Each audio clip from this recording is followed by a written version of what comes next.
রাধে রাধে। একবার কৃষ্ণ তার প্রিয় গোপিকাদের মনের ইচ্ছাকে পূর্ণ করার জন্য কৃষ্ণ এই গিরি গোবর্ধনকে তার শ্রীহস্তে ধারণ করেছিল। 7 দিন 7 রাত পর্যন্ত ধারণ করেছিল কৃষ্ণ। আসলে গোপিকাদের মনের ইচ্ছা ছিল কৃষ্ণকে অপলক নয়নে দর্শন করা। আর কৃষ্ণ এই গোবর্ধন লীলার মাধ্যমে একই স্থানে 7 দিন পর্যন্ত দাঁড়িয়েছিল। এক হাতে কৃষ্ণ গিরি গোবর্ধনকে ধারণ করেছিল, আর এক হাতে কৃষ্ণ বাঁশি বাজিয়েছিল।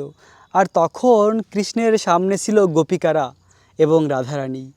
আর রাধারানী তখন কৃষ্ণকে অপলক নয়নে দর্শন করে পরম আনন্দ লাভ করেছে। ব্রজবাসীদের গোপিকাদের যে মনের ইচ্ছা ছিল কৃষ্ণকে অপলক নয়নে দর্শন করা, তারাও কৃষ্ণকে অপলক নয়নে দর্শন করে মনের সমস্ত ইচ্ছাকে পূর্ণ করেছে। কৃষ্ণ ভক্তের সমস্ত ইচ্ছাকে